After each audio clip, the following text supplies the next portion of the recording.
Hello everyone, welcome to geopolitics. आज के दिन में अगर आप देखेंगे तो पूरे वर्ल्ड में एक तरह से सेंस ऑफ फियर जनरेट होने लगा है और इसका रीजन है पुतिन। पुतिन कोई आम आदमी तो है नहीं। दुनिया में अगर देखो तो रसिया भले इकोनॉमी के टर्म्स में बहुत ज्यादा छोटा हो सकता है, लेकिन अगर न्यूक्लियर वॉर हेड्स की बात करें, कहने का मतलब यह है कि अगर न्यूक्लियर बॉम्ब्स और मिसाइल्स की बात करो तो दुनिया में बहुत ही ज्यादा खतरनाक कंट्री है रसिया। और ये बात भली भांति यूरोप जानता है, इसीलिए किसी भी तरीके का अगर न्यूक्लियर डॉक्ट्रिन में चेंजेज आता है तो सबसे ज्यादा डर लगता है यूरोपियन नेशंस को, जो कि नाटो के मेंबर है, जिन्होंने नाटो को ज्वाइन कर लिया है। देखिए, सब कुछ अच्छा चल रहा था, ऐसा लग रहा था कि बाइडेन आराम से अपना ऑफिस छोड़ेंगे, ट्रंप आएंगे, ट्रंप संभालते ही क्या करेंगे, यूक्रेन रसिया वॉर जो है उसको इंड कर देंगे। बट चीजें बदल गई है।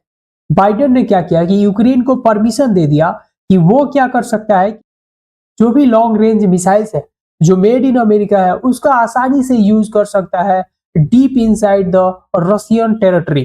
और इसके वजह से पूरा जो इक्वेशन है वो चेंज हो गया है और आने वाले समय में बहुत जल्द ऐसा स्पेकुलेशन लगाया जा रहा है कि एक न्यूक्लियर वॉर देखने को मिलेगा यूरोप में।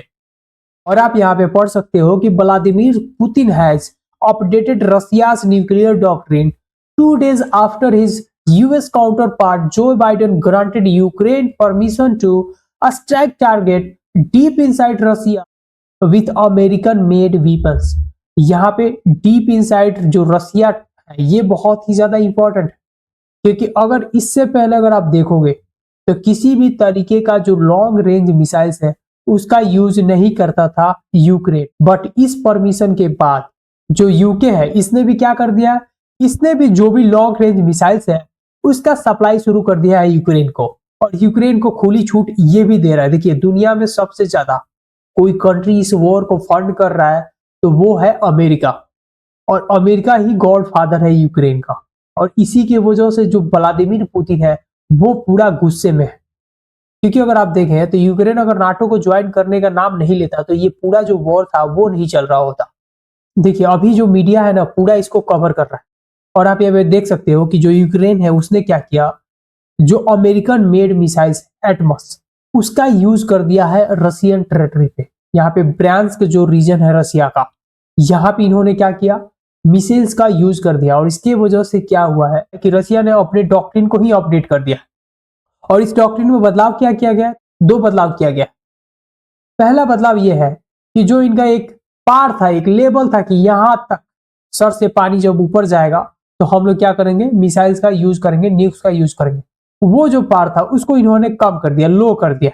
और सेकेंड है वो इंपॉर्टेंट है, सेकेंड में इन्होंने क्या बोला है कि कोई भी कंट्री, कोई भी नॉन न्यूक्लियर कंट्री अगर रसिया के सॉइल पे लॉन्ग रेंज मिसाइल्स का यूज करती है तो उस पे क्या करेगा, जो रसिया है यूज करेगा न्यूक्लियर वेपन्स का, अगर वो कंट्री किसी न्यूक्लियर कंट्री के द्वारा सपोर्ट किया जा रहा है तो। और इसका डायरेक्ट मतलब ये है कि यूएस क्या करता है, सपोर्ट करता है यूक्रेन को, और यूक्रेन क्या कर रहा है, लॉन्ग रेंज मिसाइल्स दाग रहा है रसिया पे।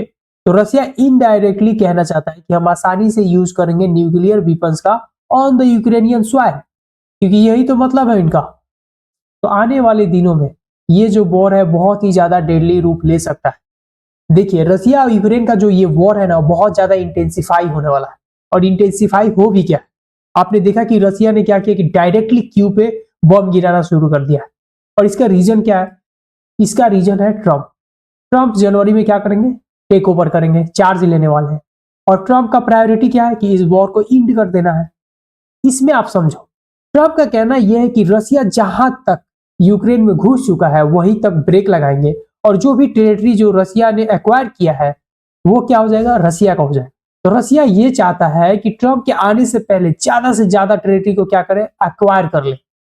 और दूसरी तरफ अगर आप यूक्रेन को देखो तो यूक्रेन भी चाहता है कि ट्रंप के आने से पहले रशियन जो ट्रूप्स है उनको पीछे धकेल दे। और इसी के वजह से आने वाले दिन में ये जो वॉर है बहुत ही ज्यादा क्या होने वाला है, इंटेंसिफाई होने वाला है। हो सकता है अनफॉर्चुनेटली न्यूक्स का भी यहाँ पे यूज करे रसिया। और अगर एटमस का मैं बात करूं, ये जो मिसाइल है जिसे अमेरिका ने दिया है यूक्रेन को यूज करने के लिए, और इसी मिसाइल को क्या किया है, यूक्रेन ने दाग दिया है ब्रियांस्क रीजन पे।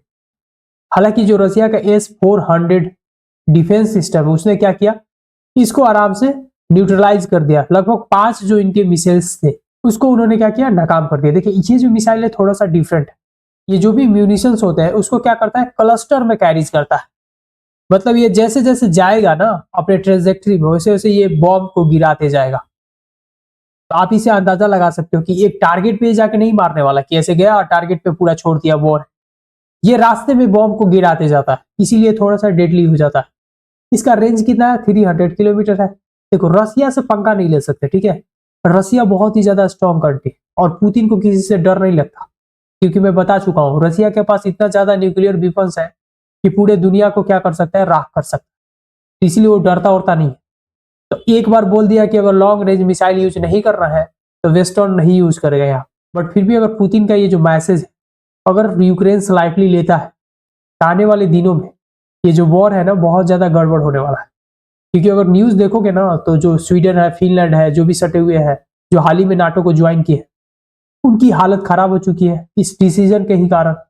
वैसे देखा जाए तो दुनिया में जो है 9 कंट्रीज है जिनके पास क्या है, न्यूक्स है, मतलब न्यूक्लियर वेपन्स। उसमें कौन कौन है, यूएस हो गया, रसिया हो गया, यूके हो गया, फ्रांस हो गया, चाइना हो गया, इंडिया हो गया, पाकिस्तान हो गया, नॉर्थ कोरिया हो गया, इजराइल भी हो गया। इतने सारे जो कंट्रीज उनके पास क्या है, न्यूक्लियर वेपन्स।